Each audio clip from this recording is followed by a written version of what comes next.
નમસ્કાર મિત્રો, હું છું રજની ગોહિલ અને આપ જોઈ રહ્યા છો ગુર્જર સમય. તારીખ 15મી સોમવારે ગુજરાતના બિશપ મણિનગર ચર્ચમાં આવવાના છે, ત્યારે એમનો થનાર આદર અને સત્કાર. તો આજનો મુદ્દો છે બિશપનો આદર અને સત્કાર. ગુજરાતમાં 2024-25માં ગુજરાત એપિસ્કોપલ માં બિશપ યોગ ચાલી રહ્યો છે. વારંવાર બિશપની હકાલપટ્ટી અને નિમણૂકનો સિલસિલો પણ ચાલી રહ્યો છે અને સમાજ આપણો મુખ પ્રેક્ષક બની બધું જ નિહાળી રહ્યો છે. નવા બિશપ આવે એટલે ભક્તજનો સ્વાગત માટે તૈયાર એવા થાય.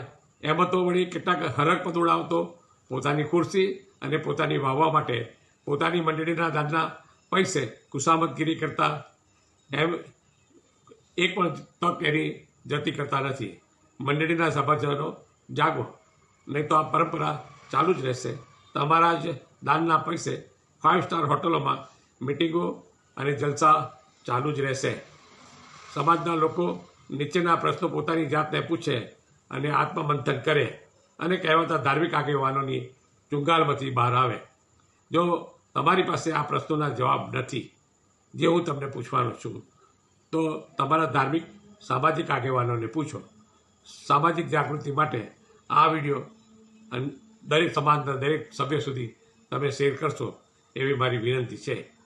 આ જે મુખ્ય જે સવાલ જે છે એ આ રીતના છે કે ગુજરાતમાં જે નોંધાયેલ ટ્રસ્ટ મેથોડિસ્ટનું છે તે executive board of Methodist church in southern Asia છે, જેનો trust register number FG67 Vadodara છે. તો આવનાર આ બિશપની નિમણૂક કયા ટ્રસ્ટીઓ કરી છે તે સવાલ પહેલો છે અને મુખ્ય છે. સવાલ બીજો, તો ટ્રસ્ટીઓની ગુજરાતમાં ચૂંટણી ક્યારે થઈ એ પણ મોટો સવાલ છે. શું ગુજરાતમાં FG67ના ટ્રસ્ટીઓની કોઈ ચૂંટણી થઈ છે એવું તમારા ધ્યાનમાં છે? શું બધા ટ્રસ્ટીઓ ગુજરાતી છે એ તમે જાણો છો? તમારા કેટલા ટ્રસ્ટીઓ છે અને એમાં જે ટ્રસ્ટીઓ છે ગુજરાતી કેટલા છે એ તમને ખબર છે? અચ્છા, ચલો પ્રશ્ન ત્રીજો કરું છું. શું તમે ટ્રસ્ટના PTR ઉપર હાલના ટ્રસ્ટીઓ નોંધાયેલા છે? PTR એટલે પબ્લિક ટ્રસ્ટ રજિસ્ટર, જે ચેરિટી કમિશનરની અંદર એક રજિસ્ટર હોય છે. એની ઉપર આપણે જે ટ્રસ્ટો નોંધાયેલા છે એમણે એમના પોતાના ટ્રસ્ટો નોંધાવવા પડે છે, એ ફરજિયાત છે. તો આપણો પ્રશ્ન એ છે કે શું આ હાલના જે ટ્રસ્ટીઓ છે એ FG67ના PTR ઉપર નોંધાયેલા છે? પ્રશ્ન ચોથો, બિશપ તરીકે ચાર્જ લેનાર બિશપ પાસે એપોઇન્ટમેન્ટ લેટર છે કે ખરો?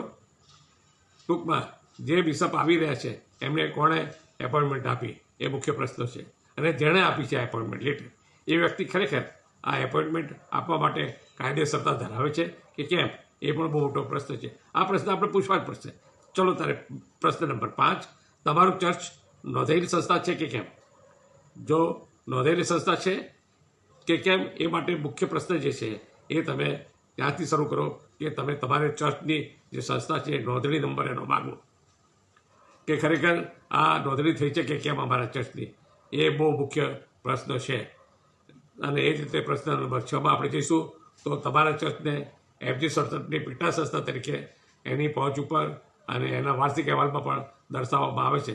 તો આ ટ્રસ્ટના PTR પર તમારા ચર્ચનું નામ છે, એટલે જે FG67નું જે પબ્લિક ટ્રસ્ટ રજિસ્ટર છે એ નંબર ઉપર શું તમારું ચર્ચ એ નોંધાયેલું છે કે કેમ, એ મોટો સવાલ છે.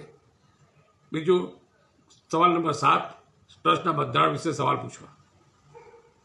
જો બંધારણ છે તો જે તે બંધારણ સરકારમાંની અધિકારી, ચેરિટી કમિશનર કે રાજ્ય સરકાર કે કેન્દ્ર સરકારના કોઈ સક્ષમ અધિકારી એને એપ્રૂવ કરેલું છે, પ્રમાણિત કરેલું છે, એવું કોઈ બંધારણ હોય તો તમે તમારા ચોક્કસ તમારા જે ચર્ચના પ્રતિનિધિ છે, આગેવાન છે, અથવા જે લોકો એનો વહીવટ કરી રહ્યા છે એમની પાસે માગવા.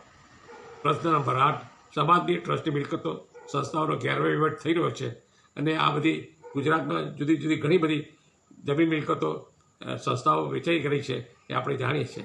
આ ગેરવહીવટને શું તમે જાણો છો?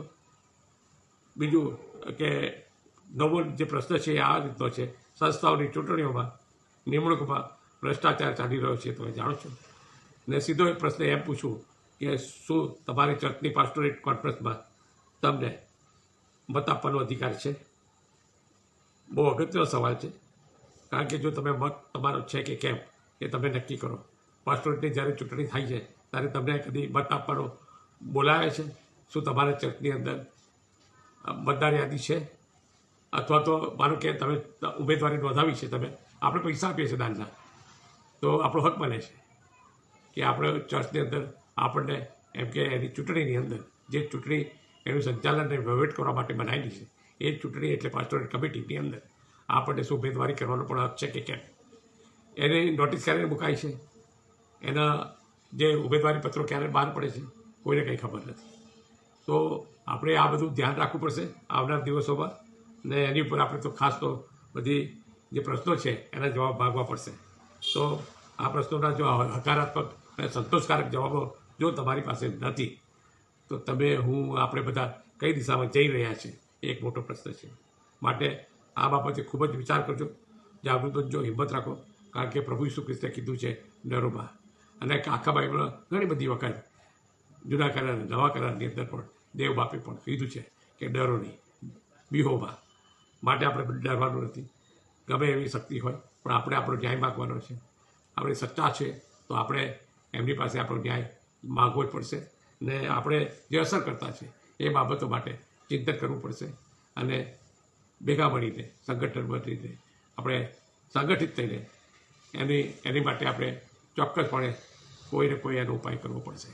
તો અમે આવનાર દિવસોની અંદર આની ઉપર ખૂબ ચર્ચા કરો, ચિંતન કરો, એ જ મારી અપીલ છે. તો હું આજે વિરમું છું. Good night.